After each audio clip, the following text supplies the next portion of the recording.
So Garrett, one thing you mentioned that in a conversation earlier that I thought was interesting that I hadn't heard talked about was the idea of kind of like citable elements of a category page link, and potentially how that can be leveraged as a more effective way to get links to those pages than just pitching a straight cold San Diego real estate page. Could you speak to that? Sure.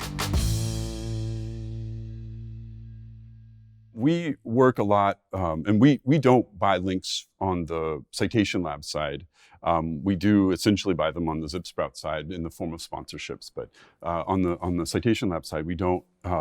We earn our way in, but we do a lot of money page link building, and to do that effectively, we advise on citable elements. We recommend that there be something on the page that is we can jump to, that is going to, that's a data point or a bit of advice or information for the buyer.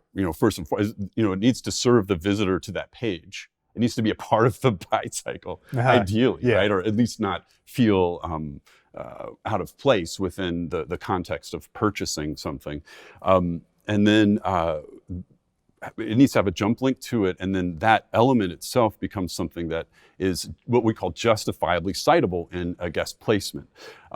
So we're looking, a lot of what we see as being very justifiably citable is things like pricing information, better ways to accomplish a task with this specific product or service that perhaps are lesser known, and even better if we have some kind of data point to back that up. So let me think of an example that won't give any clients away. Let's see. I talked with Morty Oberstein, is that how you say his last name? From Rank Ranger? Doesn't ring. Shoot. Okay, well, unfortunately. Just remove that whole part, please.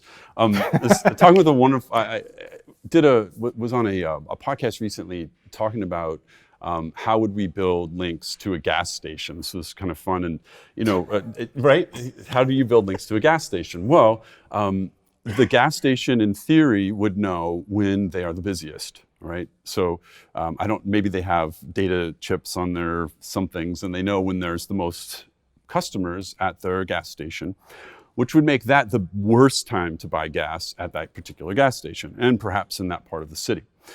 So you can then flip it around and see when there's the fewest customers, and probably you'd want to cheat your data towards, daylight hours or the fewest customers at times when people are actually awake and likely to be out and about. And then you could say, for this particular gas station's page, we're talking about like Citgo, how would you build links for all their pages?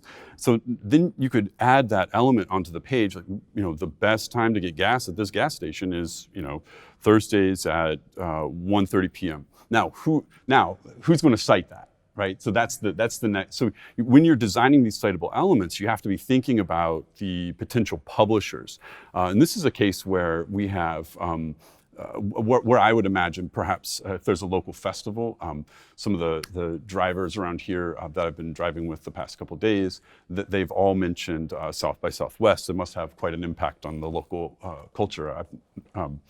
So they were very, kind of talking about how busy and how dense the traffic was.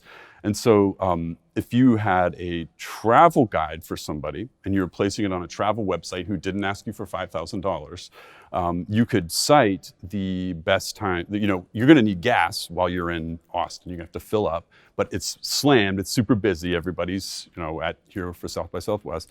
So the best time to go to these different gas stations are these times. Now, it's a little extreme. I don't see a lot of people necessarily planning their trip to the gas station around the best time to go, when there's the least amount of customers. But just believe me, that's a really good idea. No, I would plan it that way. and actually, my wife would too. She's very well organized, thank goodness.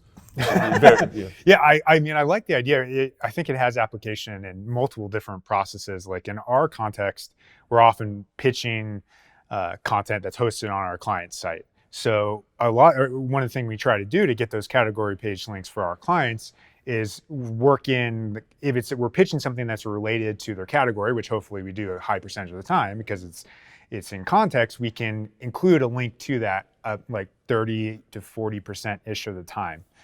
Because one, we do have a process where we lower friction by saying we'll write a custom intro for them. So in those situations, which I think is similar to you, where you do a guest post, we could have a reason to cite something. So I think of, we have an auction client, and we have there's like a baseball card prices page or a blog post that we might pitch.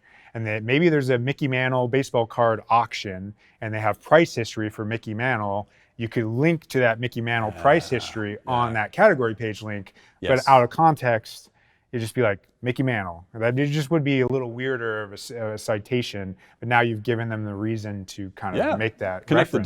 the dots. Yeah. And in a useful context for the reader on this offsite publisher. And that's one of the things that's always impressed me about Julie. What her team does really effectively is look for we call it just citation justification, but looking for how do we genuinely defend this link. How do we make it blend? How do we make it serve the reader, essentially? And so data points like the price history of a Mickey Mantle card, in the right context, of course, would be a fantastic reason to link to that particular page, in my opinion.